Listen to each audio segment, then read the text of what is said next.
Il est le monarque le plus puissant d'Europe, le souverain que toutes les cours craignent et admirent, celui dont le simple regard fait trembler les ambassadeurs. Mais chaque matin, avant même que le premier courtisan n'entre dans sa chambre, cet homme souffre. Personne ne doit le savoir, personne ne doit le voir. Car derrière les perruques, les dorures et les portraits triomphants se cache une vérité que Versailles a tout fait pour effacer. Louis XIV, le roi Soleil, a passé sa vie entière à endurer des traitements que vous n'infligeriez pas à votre pire ennemi. Des médecins qui croyaient le sauver, des instruments qu'on ose à peine décrire, et une volonté de faire pour que jamais la douleur ne se lise sur son visage. Ce soir, vous allez découvrir ce que les manuels d'histoire n'ont jamais osé vous montrer. Le corps martyrisé de l'homme le plus glorieux de France. Avant de plonger dans cette histoire, dites-moi en commentaire depuis quel pays vous regardez cette vidéo. Et si vous aimez découvrir les vérités cachées de l'histoire de France, celles qu'on ne trouve pas dans les livres scolaires, abonnez-vous maintenant pour ne rien manquer. L'histoire commence. Versailles, 685. Le soleil n'est pas encore levé sur le plus grand palais d'Europe.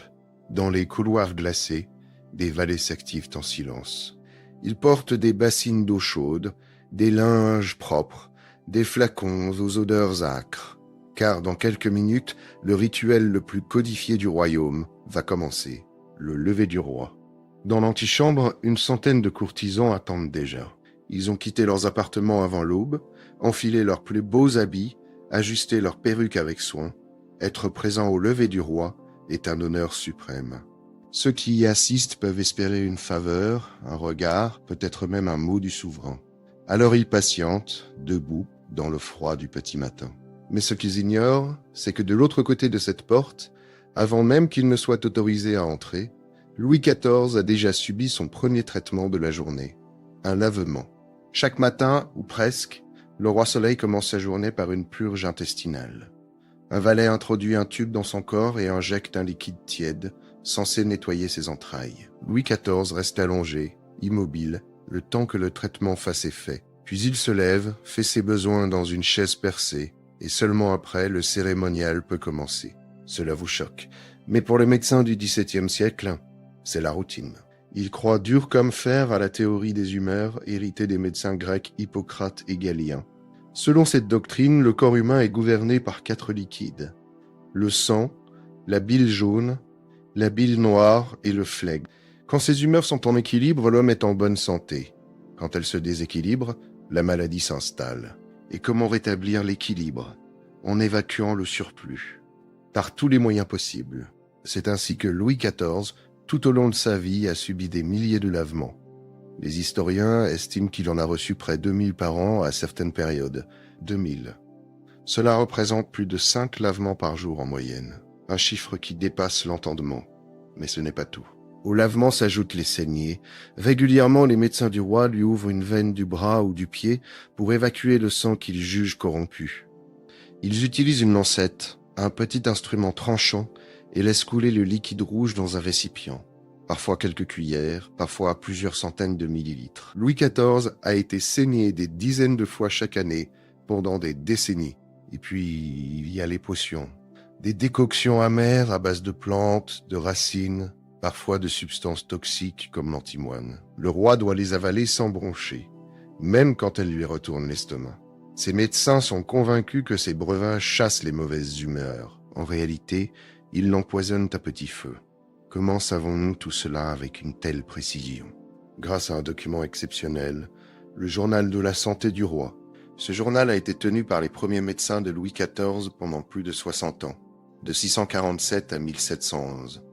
D'abord par Antoine Vallot, puis par Antoine d'Aquin, et enfin par Guy Crescent-Fagon.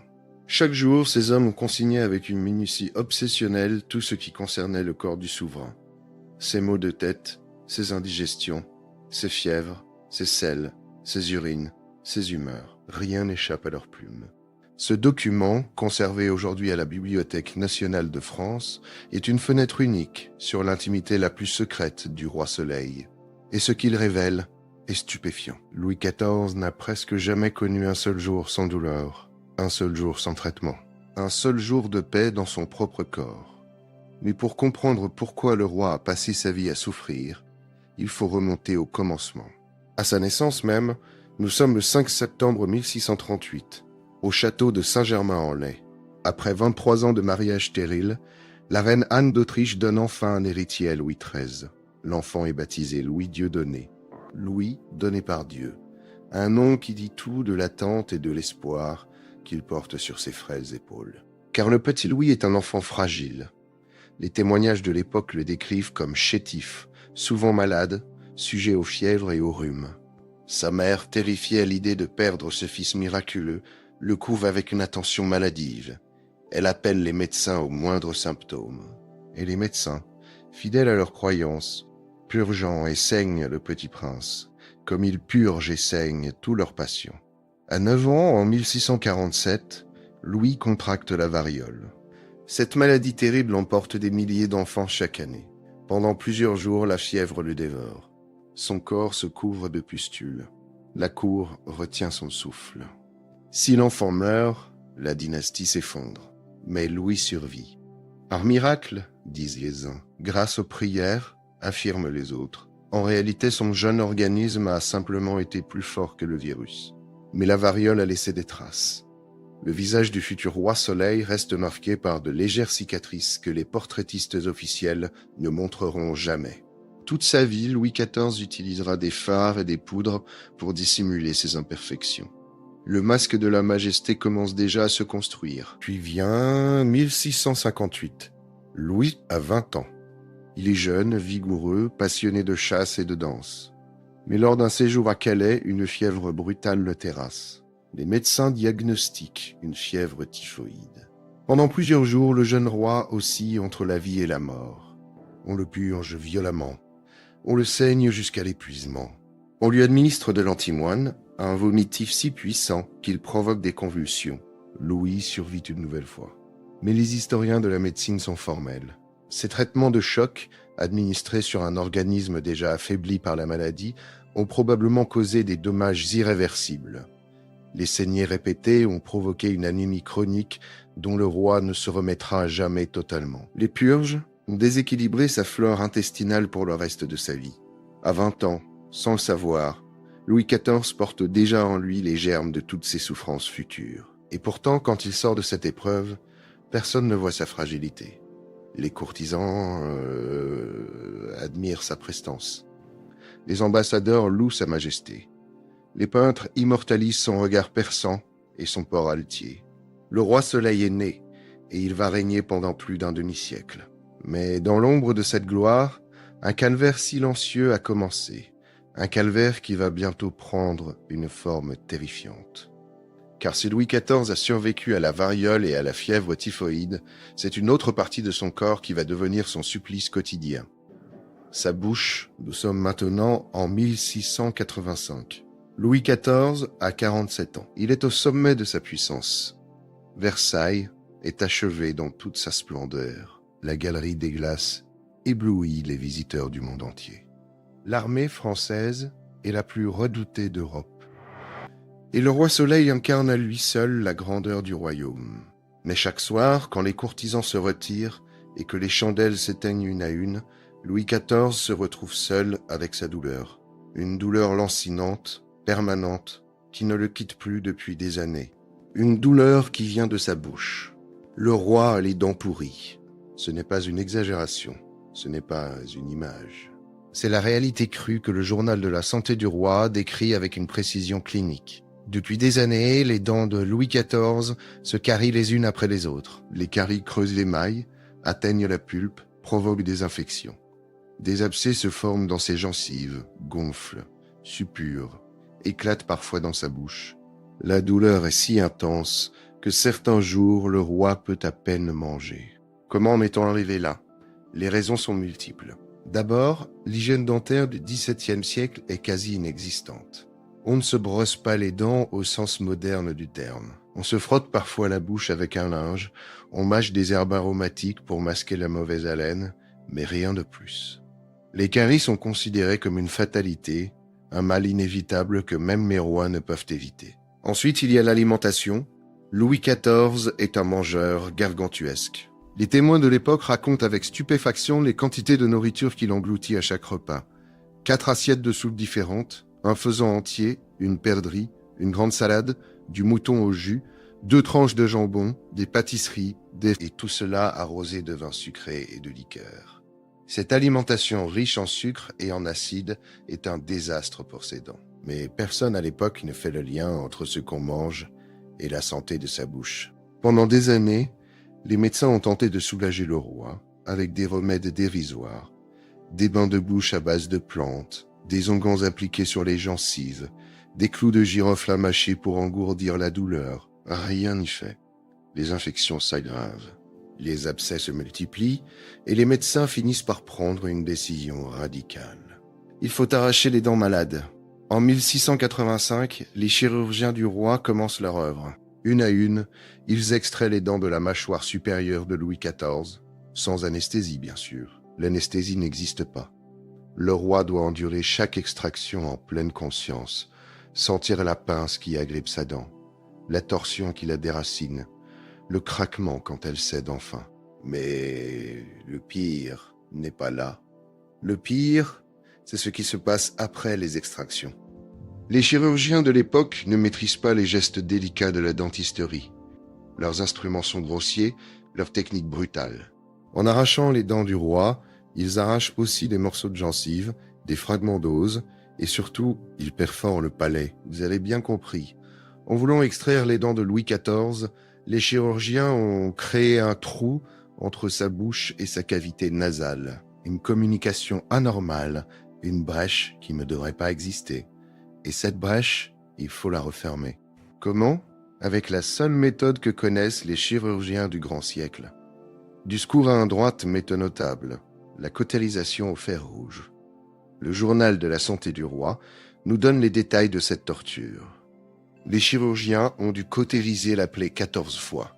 14 fois, ils ont approché un fer chauffé à blanc de la bouche du roi. 14 fois, ils ont appliqué ce métal brûlant sur la chair vive pour brûler les tissus et refermer la perforation. 14 fois, Louis XIV a senti l'odeur de sa propre chair qui grille, entendu le grésillement du fer sur sa peau, enduré une douleur que nous peinons à imaginer. Et malgré tout cela, la brèche ne s'est jamais complètement refermée. La princesse Palatine, belle-sœur du roi et épouse de son frère Philippe d'Orléans, est connue pour la franchise brutale de ses lettres. Elle ne mâche pas ses mots, même quand il s'agit de la famille royale. Et dans une de ses correspondances, elle décrit sans détour les conséquences des opérations dentaires du roi. Elle écrit que Louis XIV n'a plus une seule dent à la mâchoire supérieure et que quand il boit, le liquide lui ressort quelquefois par le nez. Imaginez la scène. Le monarque le plus puissant d'Europe, celui devant qui les ambassadeurs se prosternent et les princes tremblent, ne peut plus boire normalement. À chaque gorgée, il risque que le vin ou l'eau lui remonte dans les narines et coule sur son visage. Il doit manger lentement, prudemment, en évitant certains aliments qui risquent de passer par cette brèche maudite. Et pourtant, personne ne doit savoir. C'est là que réside le prodige de Louis XIV. Chaque jour, malgré cette infirmité humiliante, il préside le Conseil des ministres. Il reçoit les ambassadeurs étrangers. Il assiste aux cérémonies officielles. Il mange en public, car c'est la tradition. Le repas du roi est un spectacle que les courtisans viennent observer comme on assiste à une représentation théâtrale. Et Louis XIV joue son rôle à la perfection. Il mange avec dignité, boit avec mesure, ne laisse jamais paraître la moindre gêne. La majesté est son armure, l'étiquette est son bouclier. Derrière ce masque de grandeur, l'homme souffre, mais le roi, lui, reste impassible. Les années qui suivent les extractions dentaires sont marquées par des complications incessantes, des infections récurrentes dans la bouche, des douleurs aux gencives, des difficultés à mâcher qui aggravent ses problèmes digestifs. Car un homme qui ne peut plus mastiquer correctement ses aliments les avale en morceaux trop gros, ce qui fatigue son estomac et ses intestins. Les maux de ventre du roi, déjà aggravés par les purges incessantes, deviennent chroniques. Mais Louis XIV ne se plaint jamais. Pas une fois dans les témoignages de l'époque, on ne trouve une plainte sortie de sa bouche. Il a intégré depuis l'enfance que le corps du roi n'appartient pas à l'homme, mais à l'État. Que la souffrance royale doit rester invisible. Que montrer sa faiblesse, c'est affaiblir le royaume tout entier. Alors il souffre en silence, jour après jour, année après année. Et ce silence, cette maîtrise absolue de lui-même, va bientôt être mis à l'épreuve comme jamais auparavant.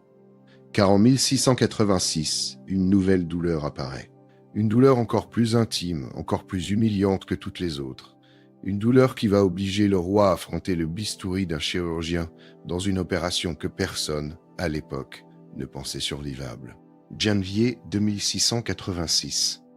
L'hiver est rude à Versailles. Dans les couloirs du palais, on chuchote. Quelque chose ne va pas. Le roi n'est plus le même. Lui qui montait à cheval presque chaque jour, lui qui parcourait les jardins à grandes enjambées pour inspecter les travaux, lui qui chassait pendant des heures dans les forêts environnantes, semble soudain ralenti. Il marche avec précaution. Il évite de s'asseoir trop longtemps. Et quand il se lève de son fauteuil, ceux qui l'observent attentivement peuvent percevoir une grimace fugace sur son visage. Louis XIV souffre d'un mal qu'il n'ose avouer à personne, un mal intime, humiliant, qui touche la partie la plus basse de son corps. Une grosseur s'est formée près de son anus. Au début, ce n'était qu'une gêne légère, une irritation qu'il espérait voir disparaître d'elle-même. Mais les semaines ont passé et la grosseur a grandi. Elle s'est transformée en un canal infecté qui suppure, qui saigne, qui l'empêche de vivre normalement. Les médecins ont un nom pour cette affliction, une fistule anale. Pour comprendre ce qu'est une fistule, il faut imaginer un tunnel anormal qui se creuse dans la chair entre l'intérieur du rectum et la peau extérieure. Ce tunnel s'infecte, se remplit de pus, provoque des douleurs lancinantes à chaque mouvement. S'asseoir devient un supplice. Monter à cheval est impossible. Même marcher normalement cause des souffrances.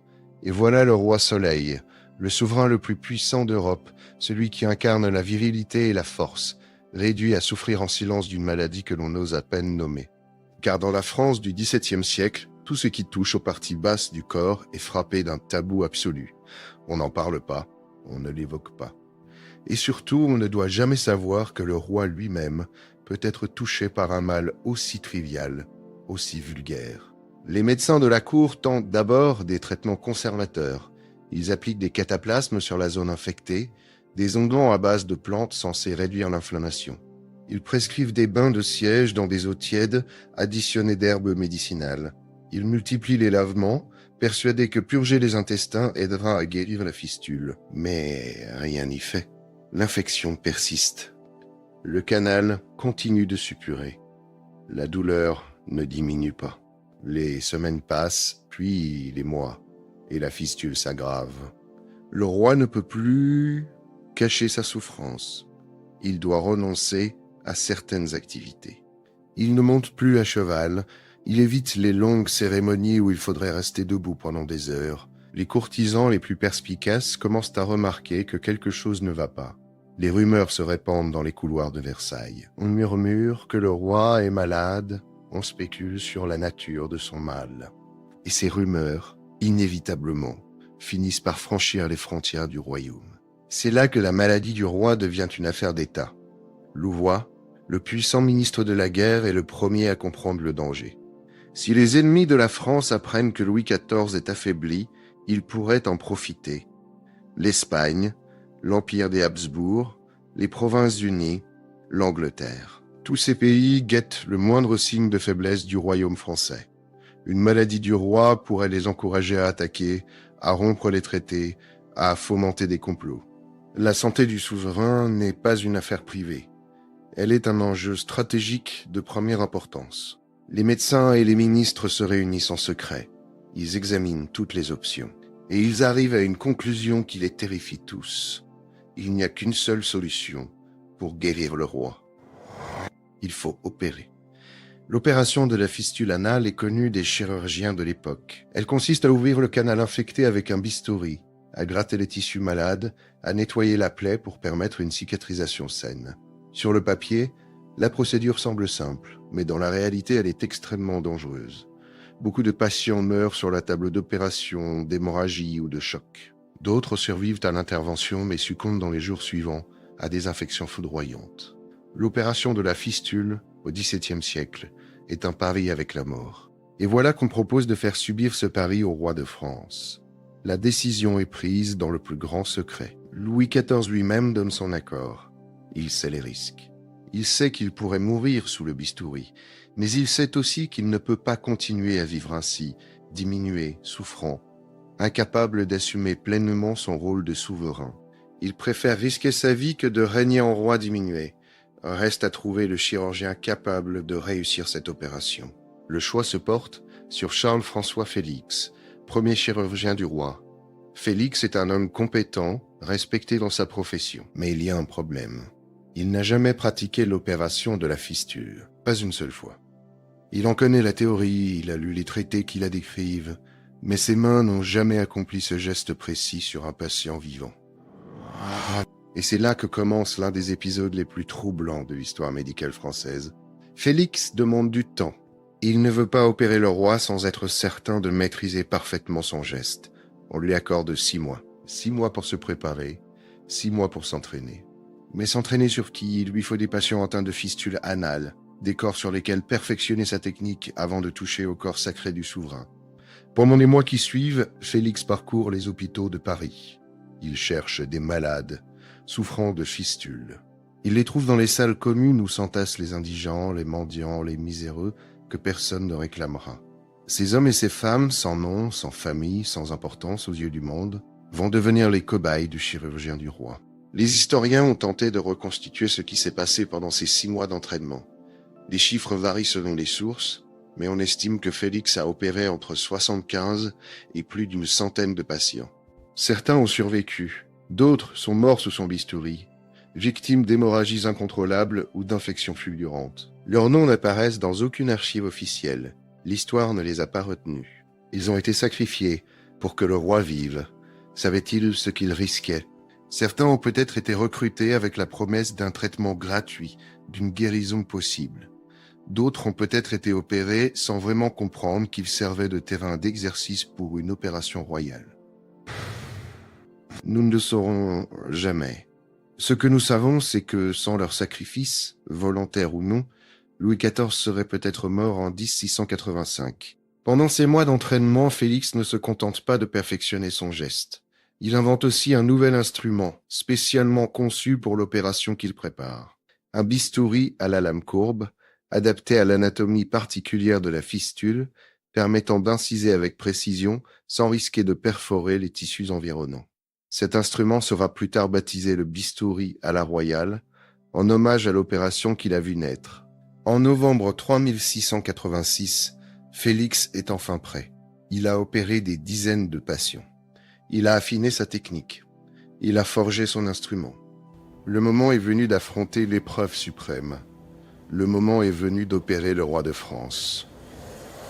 Le 18 novembre 1696. Il est 7 heures du matin. Versailles dort encore. Dans les appartements des courtisans, les rideaux sont tirés, les chandelles éteintes. Personne ne sait ce qui va se passer dans les prochaines heures. Personne, sauf une poignée d'initiés qui ont été convoqués dans le plus grand secret. Dans la chambre du roi, Louis XIV est déjà éveillé. Il n'a probablement pas dormi de la nuit. Comment dormir quand on sait que dans quelques heures, un homme va vous enfoncer une lame dans le corps? Comment trouver le sommeil quand on sait que cette journée pourrait être la dernière de votre vie? Le roi est allongé dans son lit immense, les yeux ouverts dans la pénombre, attendant que le moment arrive. Autour de lui, les préparatifs s'organisent en silence. Les valets ont reçu des instructions strictes. Aucun courtisan ne doit être admis dans l'antichambre ce matin. Le cérémonial du lever est annulé, prétextant une indisposition passagère du souverain. Ceux qui se présenteront seront poliment éconduits. Le roi a besoin de repos, leur dira-t-on. Il les recevra demain. Vers 7h30, les personnes autorisées commencent à entrer dans la chambre. Elles sont peu nombreuses. Madame de Maintenon, l'épouse secrète du roi, celle qui partage sa vie depuis des années dans une union que l'Église a bénie, mais que la cour ignore officiellement. Le père de la Chaise, confesseur de Louis XIV, qui a entendu ses péchés et qui va maintenant prier pour son salut. Louvois, le ministre de la guerre, dont la présence rappelle que cette opération est aussi une affaire d'État. Et puis les médecins, Fagon, Daquin, les premiers médecins du roi, qui vont assister à l'intervention sans y participer directement, car ce n'est pas leur rôle. En ce temps-là, les médecins sont des savants qui diagnostiquent et prescrivent. Les chirurgiens sont des artisans qui coupent et recousent. Les deux professions ne se mélangent pas. Et enfin, Charles-François Félix entre dans la chambre. Il porte avec lui une trousse de cuir contenant ses instruments. Le bistouri courbe qu'il a forgé spécialement pour cette opération. Des pinces pour écarter les chairs. Des compresses pour éponger le sang. Du fil pour les ligatures si nécessaire. Tout est prêt. 6 mois de préparation aboutissent à cet instant précis. On installe le roi sur le bord de son lit. Louis XIV doit se mettre dans une position humiliante, les jambes relevées, le corps exposé au regard de tous les présents. Lui qui est habitué à dominer, à surplomber, à incarner la majesté, se retrouve soudain vulnérable, offert au bistouri d'un chirurgien. Mais son visage ne trahit aucune émotion.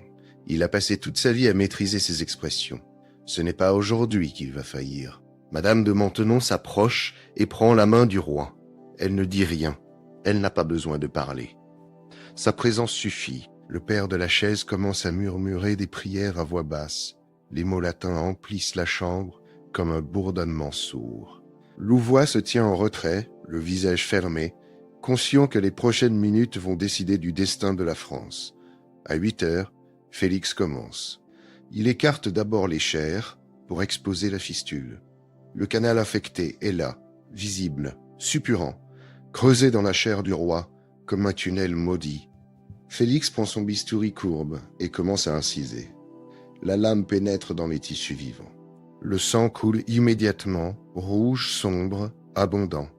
Les compresses s'imbibent en quelques secondes. Les assistants les changent aussi vite qu'ils peuvent.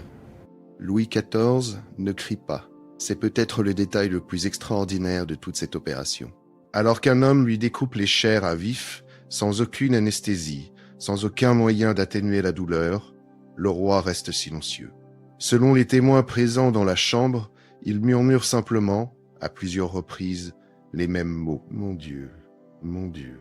Une prière ou une plainte, probablement les deux à la fois.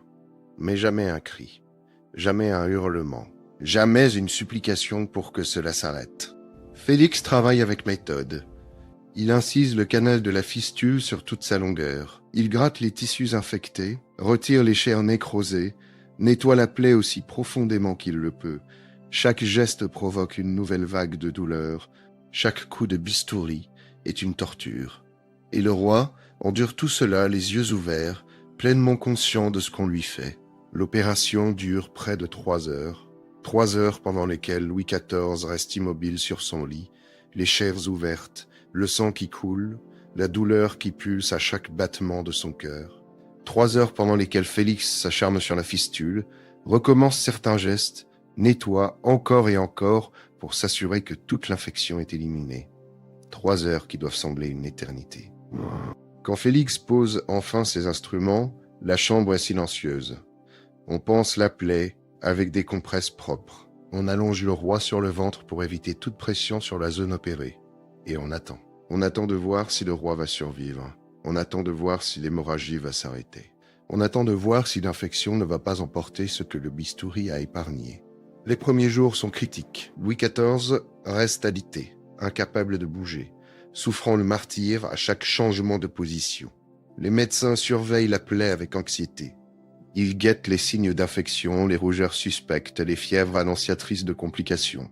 Mais les jours passent et le roi tient bon.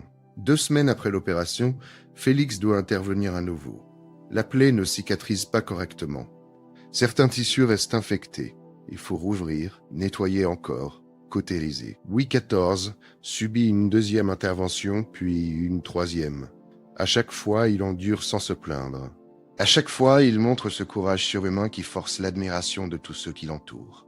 Le marquis de Sourches, qui tient une chronique quotidienne de la vie à Versailles, note dans ses mémoires son étonnement face à la constance du roi.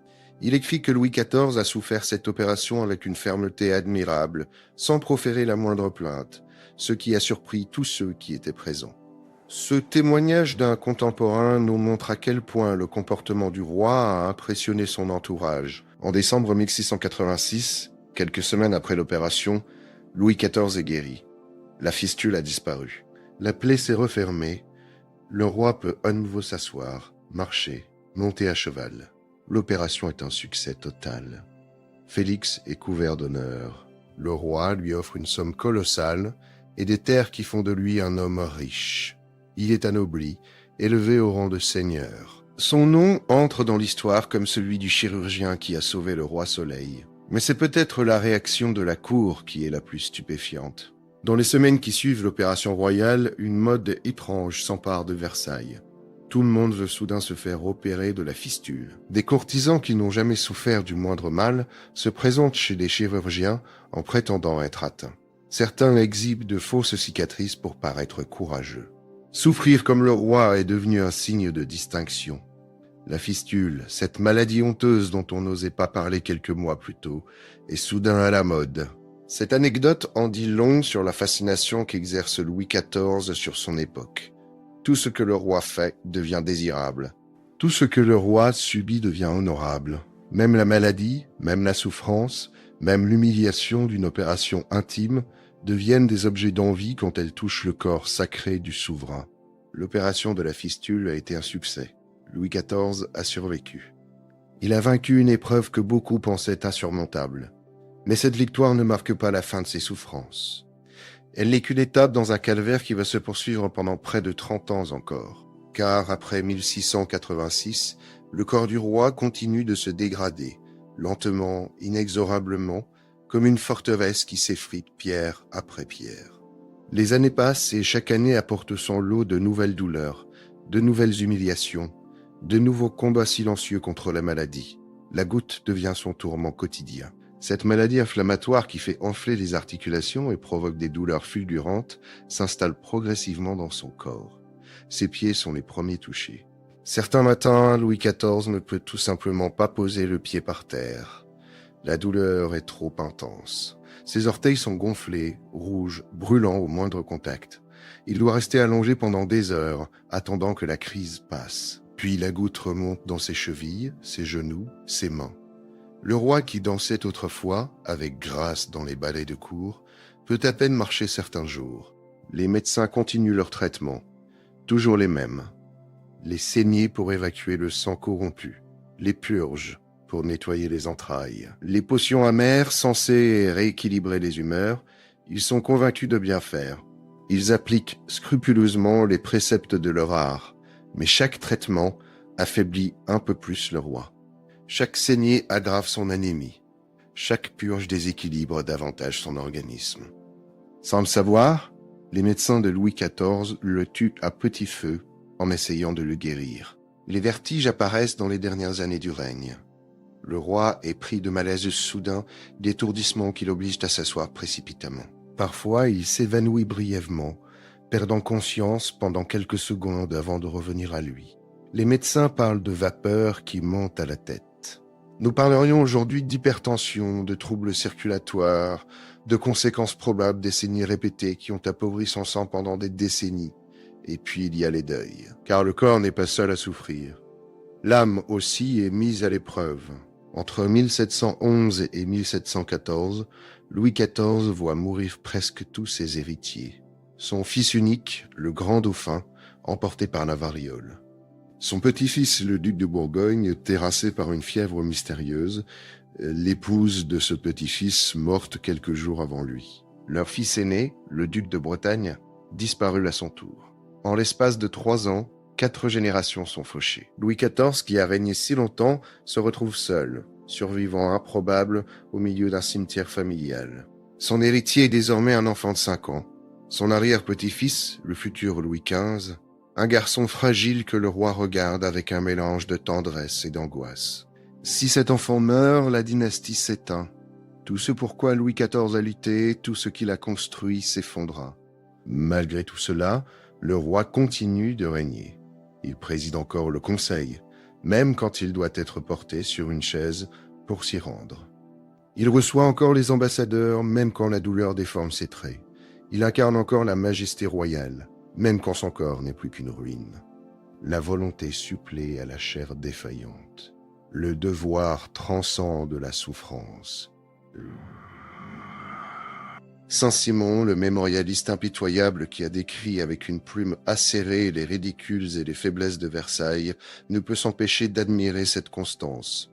Il écrit que le roi avait appris à souffrir sans que rien ne parût sur son visage, et que c'était une victoire de tous les instants sur lui-même. Venant d'un homme qui n'aimait pas Louis XIV, ce compliment a une valeur particulière. Même ses ennemis reconnaissaient son courage. 2014. Louis XIV a 76 ans. C'est un âge extraordinaire pour l'époque, où l'espérance de vie dépasse rarement 50 ans. Mais ce miracle de longévité touche à sa fin. Depuis quelques semaines, une nouvelle douleur est apparue. Sa jambe gauche le fait souffrir atrocement. Et quand les médecins examinent le membre, ils découvrent avec horreur ce qu'ils redoutaient. La peau noircie, la gangrène s'est installée. Les traitements habituels sont tentés une dernière fois. Cataplasme, onguent, saignée. Un charlatan se présente même au palais avec un élixir miraculeux qu'il prétend capable de guérir tous les maux. Louis XIV, par désespoir plus que par conviction, accepte de boire cette potion. Elle ne fait qu'aggraver son état. La gangrène progresse inexorablement, remontant le long de la jambe comme une marée noire. Le 1er septembre 1715 au matin, Louis XIV sait qu'il va mourir. Il a reçu les derniers sacrements. Il a fait ses adieux à sa famille, à ses ministres, à ses serviteurs. Il a donné ses dernières instructions pour le gouvernement du royaume, et dans un moment de lucidité bouleversant, il a fait venir à son chevet son arrière-petit-fils, ce petit garçon de 5 ans, qui va devenir Louis XV. Les mots qu'il lui adresse ce jour-là ont traversé les siècles. Il lui dit de ne pas l'imiter dans le goût qu'il a eu pour les bâtiments, ni dans celui qu'il a eu pour la guerre. Il lui demande de tâcher de soulager ses peuples, ce que lui-même a été assez malheureux pour ne pouvoir faire. Ces paroles sont peut-être les plus sincères que Louis XIV ait jamais prononcées. À l'heure de la mort, le masque tombe enfin. Le roi Soleil reconnaît ses erreurs, ses excès, ses échecs. Il demande pardon sans le dire vraiment. Le 1er septembre 1715, à 8h15 du matin, Louis XIV rend son dernier souffle. Son règne de 72 ans, le plus long de l'histoire de France, s'achève. Le soleil s'est couché. L'autopsie pratiquée sur son corps révèle l'étendue des ravages. Les intestins sont atrophiés par des décennies de purges incessantes. L'estomac est dilaté, déformé par les troubles digestifs chroniques et une alimentation déséquilibrée. Le cœur est hypertrophié, usé par des années d'efforts pour compenser les saignées qui avaient appauvri son sang. Le corps du roi Soleil était depuis longtemps un champ de ruines. Le miracle n'est pas qu'il soit mort. Le miracle est qu'il ait vécu si longtemps. Que nous apprend cette histoire ? Elle nous apprend d'abord l'humilité face à la médecine. Les médecins de Louis XIV étaient sincères. Ils croyaient bien faire. Ils appliquaient les meilleures connaissances de leur temps. Mais ces connaissances étaient fausses, fondées sur des théories erronées héritées de l'Antiquité. En voulant guérir le roi, ils l'ont torturé pendant toute sa vie. Cette leçon devrait nous rendre modestes face à nos propres certitudes médicales. Dans 3 siècles, nos descendants regarderont peut-être nos traitements actuels avec le même effroi que nous regardons les saignées du grand siècle. Mais cette histoire nous apprend aussi quelque chose sur le courage humain. Louis XIV a souffert pendant plus de 50 ans sans jamais se plaindre en public. Il a transformé son corps martyrisé en instrument de pouvoir. Il a incarné la majesté royale avec une discipline de fer, jour après jour, malgré les douleurs, malgré les humiliations, malgré la déchéance de sa propre chair. Ce n'était peut-être pas de la grandeur au sens où nous l'entendons aujourd'hui, mais c'était une forme de courage que nous ne pouvons qu'admirer. Derrière chaque portrait officiel, derrière chaque statue équestre, il y a un homme. Et cet homme souffre, doute, vieillit, meurt. Louis XIV l'a compris mieux que quiconque. Il savait que le corps du roi appartient à l'État. Il savait que la douleur doit être cachée. Il savait que la faiblesse est interdite. Alors il a souffert en silence pendant toute sa vie, pour que jamais le soleil ne semble faiblir. Le roi Soleil était un roi malade, mais il est mort en roi.